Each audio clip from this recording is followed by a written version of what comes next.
children and for the values of free speech, democracy, and peace. And people are going to be very impressed, I have no doubt.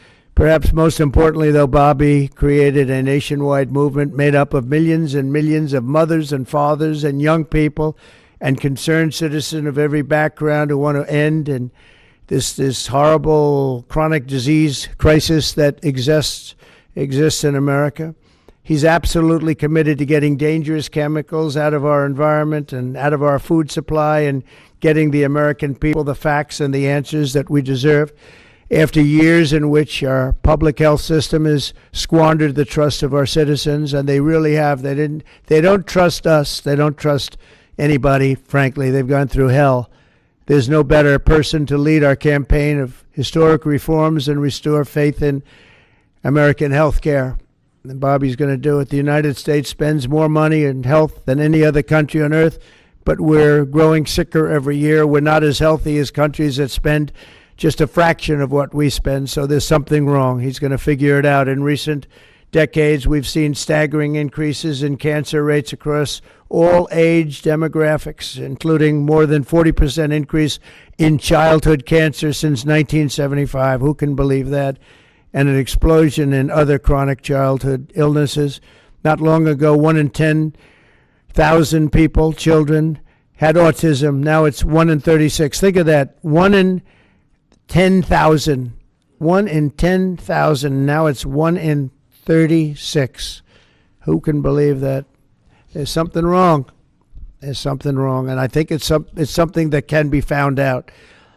In 2022, more than 40% of children had at least one chronic health condition, and today nearly 80% of young adults do not qualify for military service, in large part for health reasons. Think of that, 80%. Something is wrong, and that's why immediately after Bobby is sworn in, I will be signing an executive order establishing the President's Commission to Make America Healthy Again. We have some great people on that commission. Chaired by our new secretary, this groundbreaking commission will be charged with investigating what is causing the decades-long increase in chronic illness, reporting its findings, and delivering an action plan to the American people. And it's going to be a plan that people are really waiting to hear. Bobby, I want to thank you. You've gone through a lot. It's taken great courage. You've been amazing, actually. I'd call him and say, "You're going to be okay."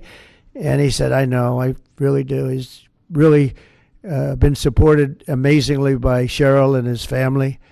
And it was very tough. It was a very nasty group of people that were after him, but he was tougher and he was smarter than they are. And that's why he's here today. There are very few people that could have withstood the assault, but he was able to. So I just want to congratulate you, and we have a very special person here to swear you in, a man that I think has done just, I think he's just an amazing man. As you know, his name happens to be Gorsuch, and he's a member of the Supreme Court in extremely good standing. He's highly respected by everybody. And I didn't know, are you two friends or something? Or did this just happen to be the justice? Did this just happen to be the luck of the draw? What happened? I reached out to him. Did you reach out? Well, you reached out to a very good man. So please, if you would, thank you very much.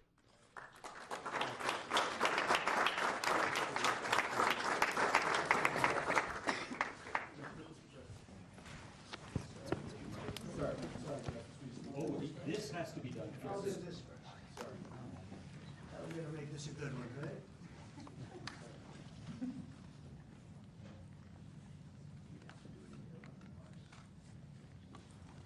Okay, it's good so far, Bobby.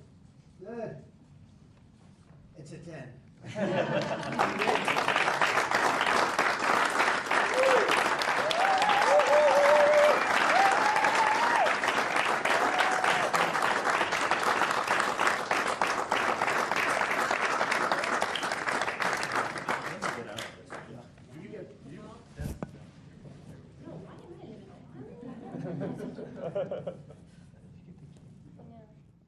Go in there, get the kids in there, go in there, get the kids in there.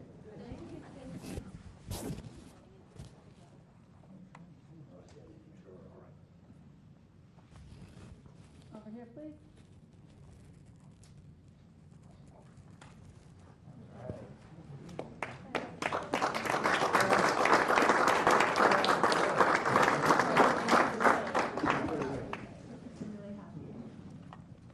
all the family like to join? Yes, sir.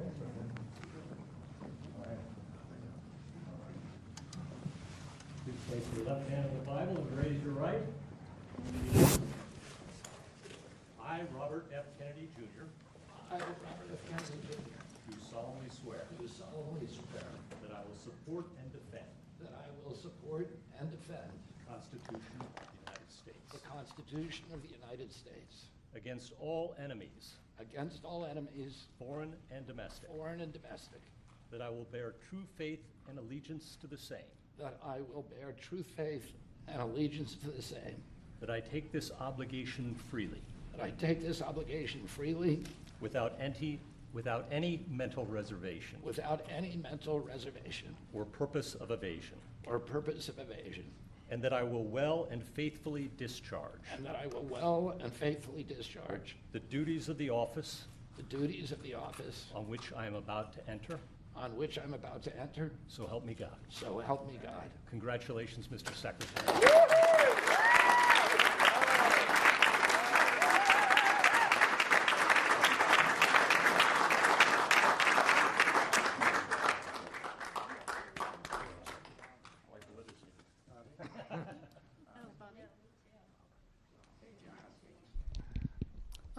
I want to begin by thanking President Trump for giving me this extraordinary opportunity. And I want to introduce my family and thank them for being here. My wife, Cheryl, my cousin, Anthony Shriver, my daughter, Kik, my other daughter, Kira, Catalina Shriver, Joey Shriver, Jackson Hines, and Amaryllis Kennedy. Oh, and I want to thank all of you for your support and throughout this whole 2.5-year journey. My first time in this Oval Office was in 1961, and I came here to meet or 1962. I came here and I had a meeting with my uncle, who was president then, where we talked about the environment. He was involved deeply, as we all know, in restoring physical fitness in this country.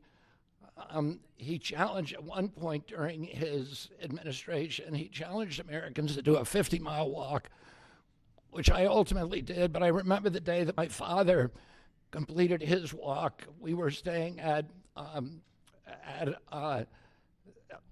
at Camp David, and my father came in after 18 hours walking on the C&O towpath with his feet bleeding and blisters on them. My father had one of his best friends was Al Lowenstein. And Al Lowenstein ultimately was a congressman from New York who was assassinated himself in 1980. But Al Lowenstein had started the Dump Johnson movement to get rid of President Johnson and end the Vietnam War. And at the time that he started it, people just thought it was a fool's errand.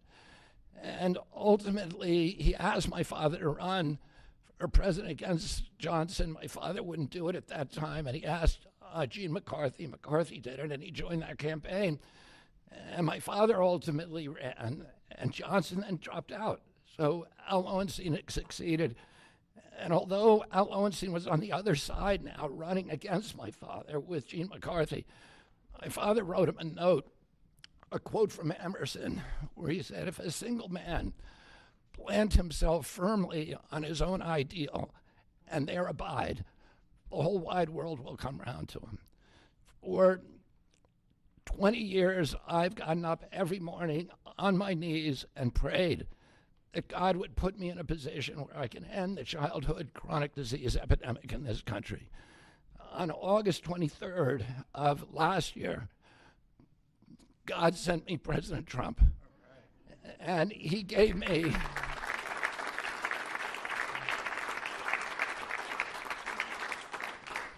he's now given me, he's kept every promise that he's made to me. He's kept his word in every account and gone way beyond it. I'm so grateful to you, Mr. President. A lot of people told me that I couldn't trust President Trump, that I better get it in writing. And we did a handshake, and everything that he told me he was going to do, he has done. And I'm so grateful to him, and I've told you before, I genuinely believe that you are a pivotal historical figure, that you are going to transform this country at a time when we see all of the indicia of democracy now in tatters in our country. We see the rise of the military-industrial complex, the rise of totalitarianism, these attacks on our Constitution, and this breathtaking epidemic that is disabling our people. President Trump has promised to restore the American dream in this country. A healthy person has 1,000 dreams. A sick person only has one. 60% of our population has only one dream, that they get better. President Trump has promised that he's going to restore America's strength. But we can't be a strong nation if we have a weak citizenry. If people are sick, 60% of our people are sick, 77%, as President Trump mentioned, of our children cannot qualify for military service. And we need a man on a white horse now. We need somebody who is willing to come in and has the spine and the guts and the strength to challenge orthodoxies, to stand in the way of vested interests, and to break institutions that have turned against our democracy. President Trump has shown again and again that he is that hero. And most recently, I greatly appreciate it, and I called you the day that you announced the termination of USAID. My uncle started USAID in 1961 for humanitarian purposes, to put our country on the side of the poor. It has been captured by the military-industrial complex. It has become a sinister propagator of totalitarianism and war across the globe. And very few people understand how sinister this agency really is. And President Trump saw that, and he stood up to it with a masterstroke. And we want to do the same thing with the institutions that are stealing the health of our children. We need a revolutionary figure, and you are that figure, and I'm very grateful for you for giving me this opportunity. I want to recognize some of the allies that I've had in this battle for a long time: Senator Rand Paul, Senator Ron Johnson, Senator Roger Marshall, Marjorie Taylor Greene, and Buddy Carter, who've all been champions of the MAHA agenda before I even came along. I'm very grateful for you for standing strong. Thank you very much, President Trump.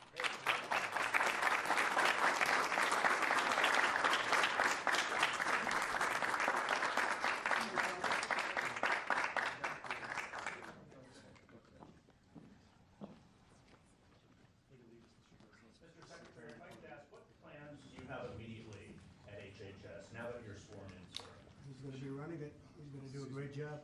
What would you like That's to my see to plan. do first, Well, Mr. he's going to President? find out a lot of secrets that have been maybe kept from us, but he's going to come up with some solutions to some big problems, health problems. And I think he's going to go down in the record books. I really have confidence. This group has even Rand has confidence, and that doesn't happen often.